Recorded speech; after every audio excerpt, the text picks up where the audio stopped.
Kolisusu merci mingi pe mbote na bino banso nyonso bozali kolanda émission na biso oyo ya la vérité. Émission oyo ezali lancé pa na ngai frère na bino l'impresario Joachim Zambwana muzali ko représenter émission oyo ya la vérité. Oyo ezali émission ya yo.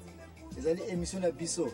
Po ezali ya yo parce que yo muzali ko yana ba sujet ozali ko développer. Yo pe muzali ko participer na ba question pe ba réponse. Oyo ezali émission oyo ezali te ke pasteur atei ndimaka kama bauti koloba te, mais oyo ezali émission oyo ozana question opposée, ozana suggestion olobi likambo sepele yango te ozape obligé ozwa yango ou bien ozwa yango te o retenir yango ou bien pe o retenir yango te. Yango wana ndeko na ngai na poko lelo sans plus tarder tozali ko continuer programme na biso oyo la vérité avec sujet na biso du jour. Docteur Luc, to médecin Luc, oyo abenga na kombo ya Santo Luka to Saint Luc. Matéa oyo toko diviser en trois parties. Première partie, ezali très sensible, dans le sens que ce qu'on ali intellectuel à niveau moko bien avancé te, okoyoka yango me koyiko betso mabaku. Ekoyipe ko betso mabaku, mais parce que ozana capacité ekokate pour comprendre sujet oyangana vérité et utaka na Bible pe vérité et kozala kaka na Bible. Vérité ya sujet etali docteur Luc nazali kolobelango eza ko concerner mingi ba intellectuel parce que docteur, médecin, artiste, historien Luc aza parmi batu oyo na génération ya temps ya Jésus ba mona na ki batu ya mayele ya makasi. Batu netka ba docteur Paul pe toza koyeba ete bazaki bata mayele ya makasi ba grand prêtre netka ba Théophile ba oyo batinda ki docteur Lika ke nokosala ba investigation to espionnage na bilanda landa la vie ya Jésus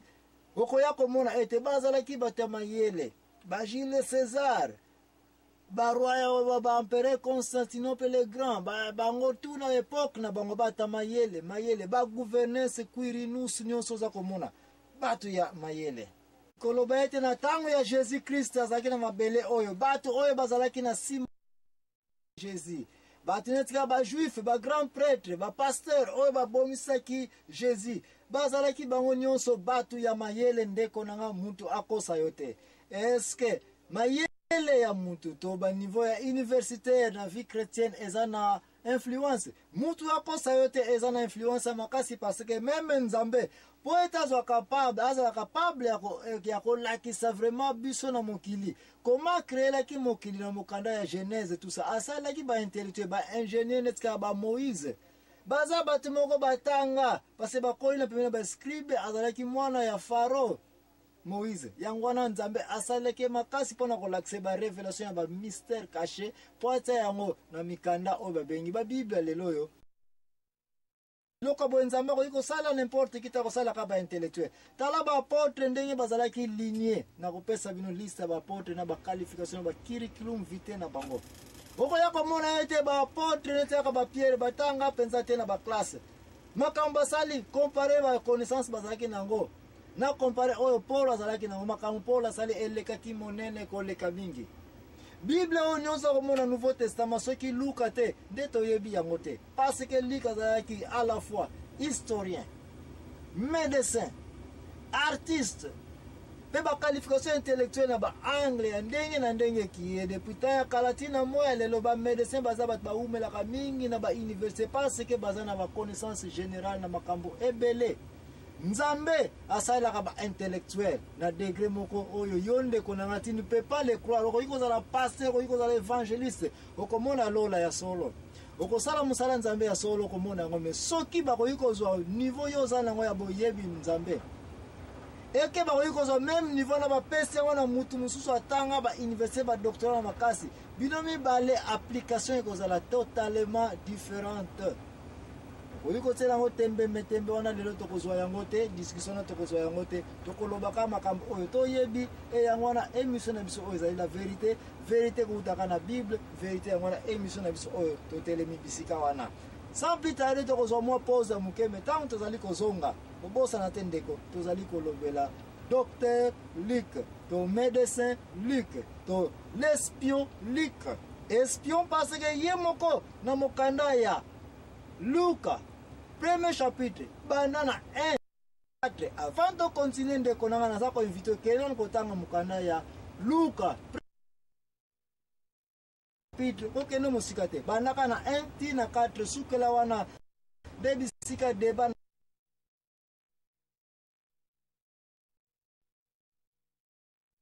soko moni Matthieu kosala erreur te oya koloba ete o Matthieu akomaki boye te non. L'évangile selon Matthieu elingi koloba ete Luka ntango akendaki koquestionne apôtre oyo babengi nkombo ya Matthieu bainformation azwaki recherche asalaki investigation akonduzaki autour ya Matthieu mutu etindaki aloba ete selon masolo na ngai na Matthieu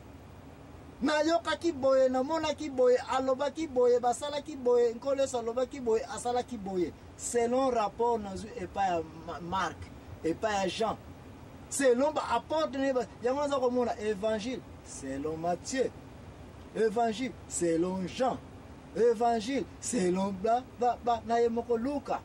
elingi koloba ete recherche personnelle ya Luc eza na mokanda ya Luc mais ba question mosusu apozaki de gauche à droite yango wana soko otali bien mokanda ya Luka mokanda ya Jean mokanda ya Matthieu nyonso eza nango ya kotourne tout autour ya même vérité. Pourquoi? Parce que Luc en tant qu'investigateur privé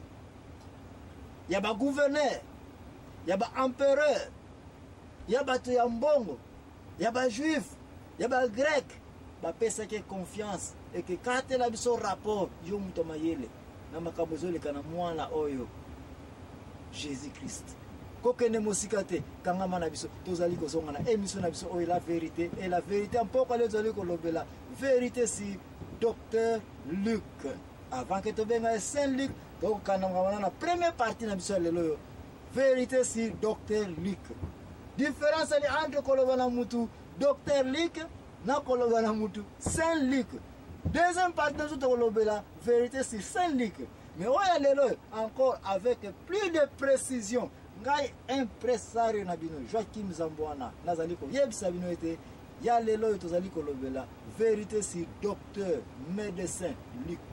Merci. Kokende musikate. Nzambe apambolo na tango zali ko zonga lisusu.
Bandeko merci suna poko leloyo bisika oto kutanaka na émission na biso oya la vérité ya poko leloyo tozali kolobela docteur médecin Luc espion